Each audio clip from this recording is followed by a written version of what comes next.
नमस्कार, ये आकाशवाणी पटना है। अब आप दीप्ति रमन से प्रादेशिक समाचार सुनिए। बिहार विधानसभा आज अपना 105वां स्थापना दिवस मना रहा है। इस अवसर पर विधानसभा में विशेष समारोह का आयोजन किया जा रहा है।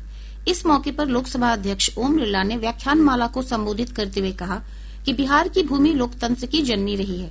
उन्होंने कहा कि यहाँ के लोकतांत्रिक मूल्य पूरे देश के लिए अनुकरणीय हैं। राज्यसभा के उपसभापति हरिवंश ने अपने संबोधन में बिहार बजट की प्रशंसा की। उन्होंने कहा कि राज्य के बजट में ऐतिहासिक बढ़ोतरी से राज्य में तेज गति से विकास हो रहा है। इस अवसर पर संसदीय कार्य मंत्री किरेन रिजिजू ने लोकतांत्रिक मूल्यों, संसदीय परंपराओं और विधानमंडल की गरिमा पर प्रकाश डाला और लोकतंत्र को सशक्त बनाने में विधायिका की भूमिका को रेखांकित किया।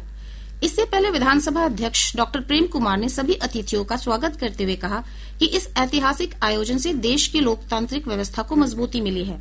उन्होंने कहा कि आज आयोजित व्याख्यान माला का उद्देश्य संसदीय लोकतंत्र की चुनौतियों पर चर्चा करना और भविष्य में इसे और मजबूत बनाना है। मुख्यमंत्री नीतीश कुमार, उप मुख्यमंत्री सम्राट चौधरी और विजय कुमार सिन्हा, संसदीय कार्य मंत्री विजय कुमार चौधरी और विपक्ष के नेता तेजस्वी प्रसाद यादव भी समारोह को संबोधित करेंगे।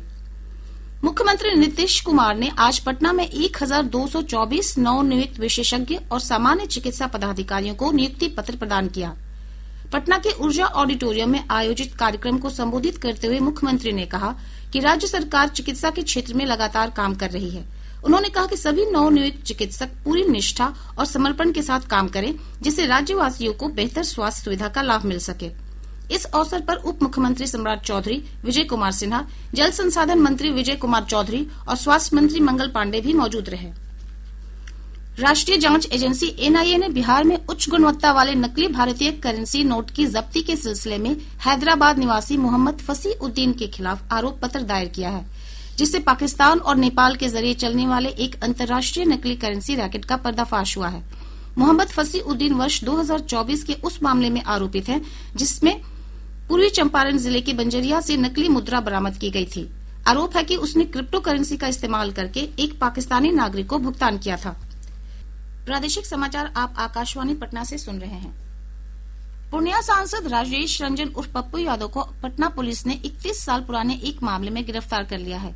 पुलिस अधीक्षक भानु प्रताप सिंह ने बताया कि पप्पू यादव की गिरफ्तारी एमपी एमएलए कोर्ट के आदेश पर की गई है। कोर्ट के समन के बावजूद उपस्थित नहीं होने के कारण उनके खिलाफ वारंट जारी किया गया है। रिजर्व बैंक ने चालू वित्त वर्ष में वास्तविक सकल घरेलू उत्पाद यानी जीडीपी में 7.4% की वृद्धि का अनुमान व्यक्त किया है। दिसंबर में यह अनुमान 7.3% था। यह अनुमान वैश्विक व्यापार अनिश्चितताओं और वित्तीय बाजार में अस्थिरता के बावजूद घरेलू मांग बने रहने का संकेत देता है। रिजर्व बैंक ने यह भी कहा कि अगले वित्त वर्ष यानी 2026-27 में पहली तिमाही में वास्तविक जीडीपी वृद्धि 6.9% और दूसरी तिमाही में 7% रहने का अनुमान है। बीसीसीआई ने अंडर 19 पुरुष क्रिकेट विश्व कप विजेता टीम, तकनीकी स्टाफ और चयन समिति के लिए 7.5 करोड़ रुपए के पुरस्कार की घोषणा की है। भारत ने कल जिम्बाब्वे के हरारे में फाइनल में इंग्लैंड को 100 रन से हराकर रिकॉर्ड छठी बार विश्व कप का खिताब जीता था। प्रदेश में पछुआ हवा के प्रभाव से न्यूनतम तापमान में 1 से 3 डिग्री सेल्सियस तक की गिरावट आई है। इससे सुबह और शाम के समय ठंड का एहसास हो रहा है। मौसम विभाग से प्राप्त जानकारी के अनुसार पिछले 24 घंटों के दौरान 9 डिग्री सेल्सियस न्यूनतम तापमान के साथ सीवान का जीरादेई राज्य का सबसे ठंडा स्थान रहा। मौसम पूर्वानुमान में कहा गया है कि अगले 2 दिनों तक न्यूनतम तापमान में कोई विशेष परिवर्तन नहीं होगा। इसके बाद एक बार फिर 1 से 3 डिग्री सेल्सियस तक की गिरावट आ सकती है।